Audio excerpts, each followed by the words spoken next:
निर्जला शुष्क सी धरती पर मानवता जब कुंभलाती है, जब घटा टोप अंधियारे में स्वातंत्र घड़ी अकुलाती है, जब नाग फनी को पारिजात के सदृश बताया जाता है, जब मानव को दानव होने का बोध कराया जाता है, जब जब सिंहनाद की जगह श्रृगालों की आवाजें आती हैं, जब कौओं के आदेशों पर कोयले वाद्य हो गाती हैं, जब अनाचार की परछाई सुविचार घटाने लगती है, जब कायरता बनकर मिसाल मन को तड़पाने लगती है, तब तब तब धर्म युद्ध के लिए हमेशा शस्त्र उठाना पड़ता है। देवी हो अथवा देव रूप धरती पर आना पड़ता है। हर कोना हर कोना हर कोना भरा वीरता से इस भारत की अंगनाई का बलिदान रहेगा सदा मरदानी लक्ष्मी बाई। जय हो। कविता जिंदाबाद। कविता जय हो तुम्हारी, बहुत अच्छे। मैं जल्दी जल्दी आप तक कविता पहुंचा रही हूँ। गोरों की सत्ता के आगे थे जब वीरों के झुके भाल, झांसी पर संकट छाया तो जल उठी शौर्य की महाज्वाल। अबला कहते थे लोग जिसे जब पहली बार सबल देखी, भारत क्या पूरी दुनिया ने नारी की शक्ति प्रबल देखी।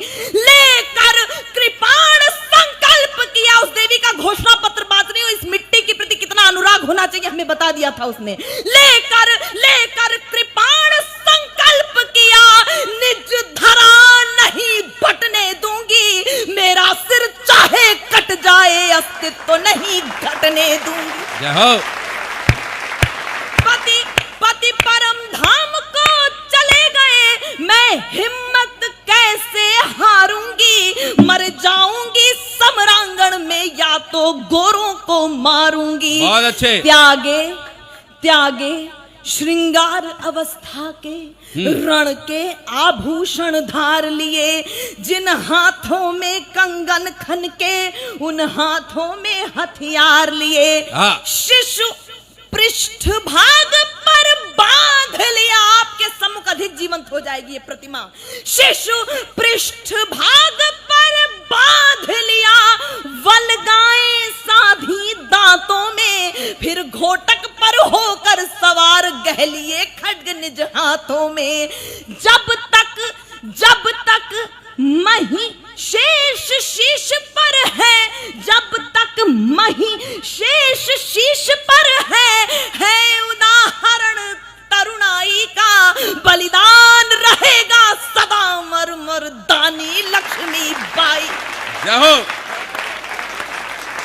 जय हो। कविता का अंतिम चरण आप तक पहुंचाती हूँ मैं। आपके विशाल क्या बात है, बहुत आभार। कविता का अंतिम चरण आप तक पहुंचाती हूँ।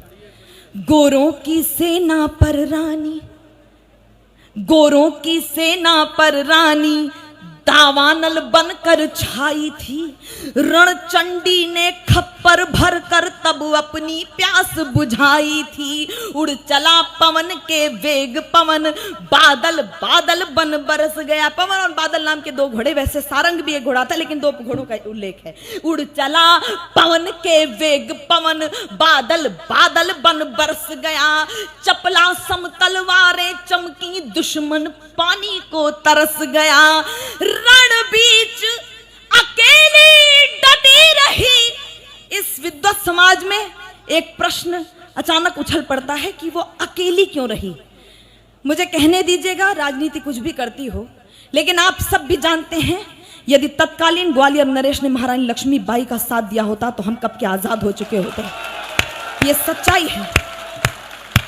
रण बीच अकेली डटी रही, साहस के तब पांव बारे थे। एक पंक्ति गा रही है जो महारानी लक्ष्मीबाई के जीवन में घटित हुई, आपके आपके आपके आपके जीवन में रोज घटित होती होगी तो मुझे बता दीजिएगा। रण बीच अकेली डटी रही, साहस के तब पांव बारे थे,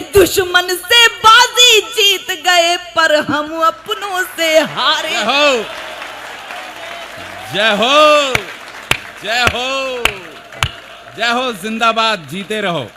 बहुत अच्छे। मुझे माफ कीजिएगा, ये धर्मों को मानने वाला देश है। बहुत आभार, बहुत बहुत धन्यवाद। ये धर्मों को मानने वाला देश है, मान्यताओं आस्थाओं का देश है। किसी की धार्मिक भावनाओं को आहत नहीं कर रही हूं, लेकिन कुछ पौराणिक प्रसंग है, उन्हें ऐतिहासिक साक्ष्य के रूप में उद्धृत कर रही हूं।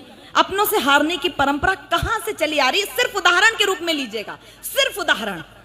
त्रेता में पदलोलुप होकर भाई को जब मरवाता है, द्वापर में राज हड़पने को जब महायुद्ध हो जाता है, वाह, सत्ता को अक्षुण्ण रखने का, मुझे बता दीजिएगा, इतना कुछ हो गया, राजनीति कैसी भी हो गई हो, लेकिन उस इतिहास के पन्ने पर ग्वालियर को आज तक माफ नहीं किया जा सका है। मैं पंक्तियां समर्पित करती हूं, सुनेगा।